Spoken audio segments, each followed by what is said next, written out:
1947 সালে উপমহাদেশ বিভক্ত হওয়ার পর থেকেই পাকিস্তান তার অস্তিত্ব টিকিয়ে রাখার সংগ্রামে লিপ্ত হয়ে পড়ে। আর এই সংগ্রামের কেন্দ্রে ছিল একটি শক্তিশালী সেনাবাহিনী গড়ে তোলা। সময়ের সাথে সাথে পাকিস্তান শুধু তার সীমান্ত রক্ষা করার জন্য নয়, বরং একটি আঞ্চলিক শক্তি হিসেবে নিজেকে প্রমাণ করার উদ্দেশ্যেও তার সামরিক খাতে ব্যাপক বিনিয়োগ করে।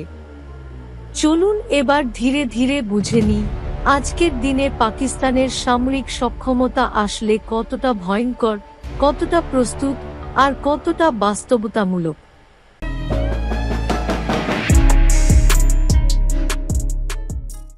প্রথমেই আসা যাক পাকিস্তান সেনাবাহিনীর কথা।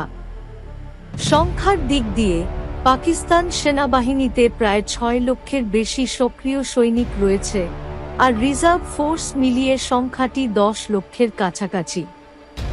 এই সেনাবাহিনী শুধু মানুষের উপর নির্ভরশীল নয়, বরং এর সাথে আছে ট্যাঙ্ক, আর্টিলারি, সাঁজোয়া যান এবং অত্যাধুনিক প্রযুক্তি।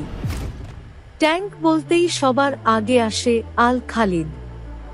পাকিস্তানের নিজস্ব প্রযুক্তিতে বানানো এই ট্যাঙ্কটি চীনের টাইপ 90 এর উপর ভিত্তি করে তৈরি। এটি ঘন্টায় প্রায় 70 কিমি গতিতে চলতে পারে, আর যুদ্ধক্ষেত্রে এর ভয়ঙ্করতা বলতে গেলে চোখে না দেখলে বিশ্বাস করা কঠিন। এই ট্যাঙ্কে রয়েছে 125 মিমি মেইন গান, সঙ্গে স্বয়ংক্রিয় লোডার, যা একে আরও বেশি কার্যকর করে তোলে। তবে শুধু আল খালিদ নয়, পাকিস্তানের হাতে আছে T-0UD টাইপ 85 এবং পুরাতন M48 পাট্টন ট্যাঙ্কও। এদের অনেকগুলো আপগ্রেড করা হয়েছে নতুন প্রযুক্তি দিয়ে।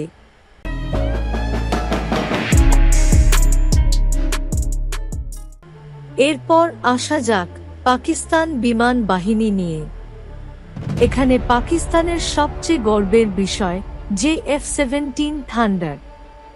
চীন ও পাকিস্তানের যৌথ প্রচেষ্টায় তৈরি এই মাল্টিরোল ফাইটার জেটটি ইতোমধ্যে বিভিন্ন দেশে বিক্রিও হয়েছে।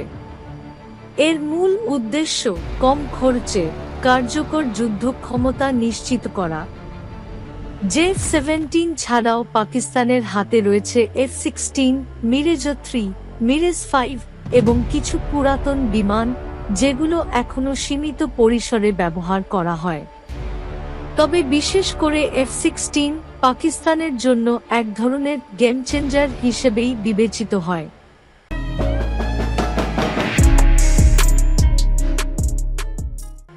আর একবার যদি চোখ রাখি পাকিস্তান নৌবাহিনীর দিকে, তাহলে বোঝা যায় তারা কেবল স্থল ও আকাশেই নয়, সমুদ্রেও এক ধরনের প্রস্তুতি নিয়ে আছে। পাকিস্তান নৌবাহিনীতে রয়েছে সাবমেরিন, ফ্রিগেট, করভেট আর কিছু মেরিন ইউনিট। সবচেয়ে ভয়ঙ্কর যেটা, তা হলো পাকিস্তানের হাতে আছে নিউক্লিয়ার সাবমেরিন চালানোর পরিকল্পনা। যদিও এখনো সম্পূর্ণ বাস্তবায়িত হয়নি, তবে তাদের বাবর নামের সাবমেরিন লঞ্চার ক্রুজ মিসাইল সাগর থেকে আঘাত হানার ক্ষমতা রাখে।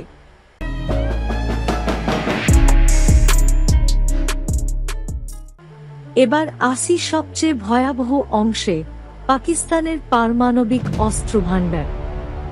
পাকিস্তান বিশ্বের 7ম পারমাণবিক শক্তিধর দেশ। অনুমান অনুযায়ী তাদের কাছে রয়েছে প্রায় 170টির মতো নিউক্লিয়ার ওয়ারহেড।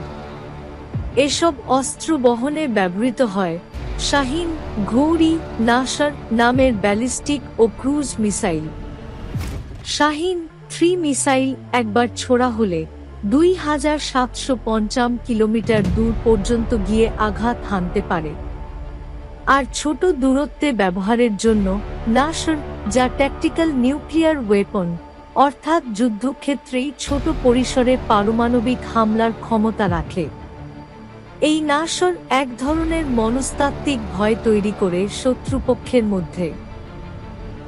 পাকিস্তান দাবি করে তাদের পরমাণু অস্ত্র ফার্স্ট ইউজ নীতির অন্তর্ভুক্ত নয়, তবে বাস্তবে তারা এই নীতি নিয়ে ধোঁয়াশায় থাকতে পছন্দ করে, কারণ ভয় দেখানো এক ধরনের কৌশল।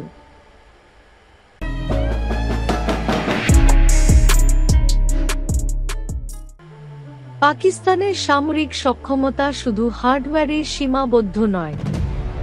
তাদের গোয়েন্দা সংস্থা আইএসআই দক্ষিণ এশিয়ার সবচেয়ে শক্তিশালী ও চতুর গোয়েন্দা এজেন্সি হিসেবে বিবেচিত হয়। এই সংস্থাটি শুধু বাইরের দেশের উপর নজরদারি নয়, বরং দেশের ভেতরেও রাজনীতি ও নিরাপত্তার বড় নিয়ন্ত্রক।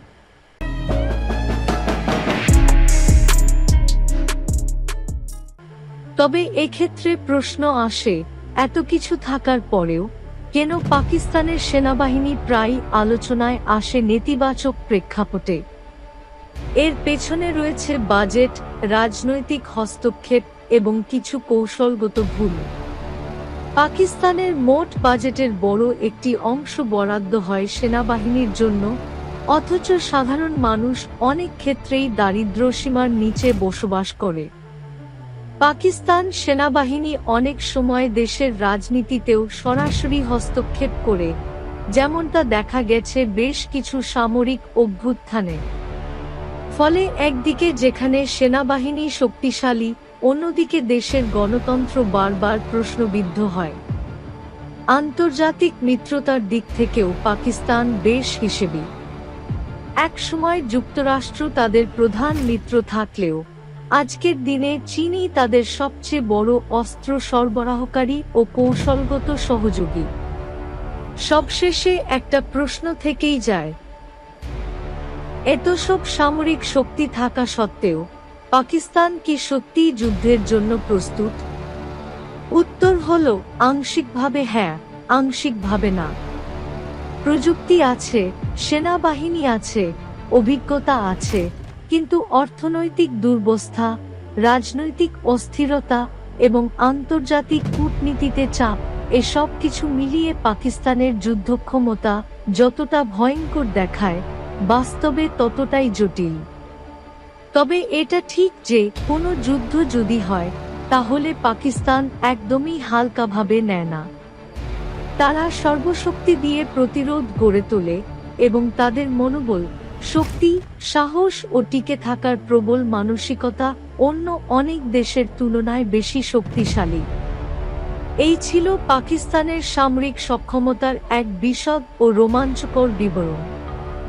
যুদ্ধ কখনোই কাম্য নয়, কিন্তু কৌশল বুঝতে হলে শক্তির পরিমাপ জানতেই হয়।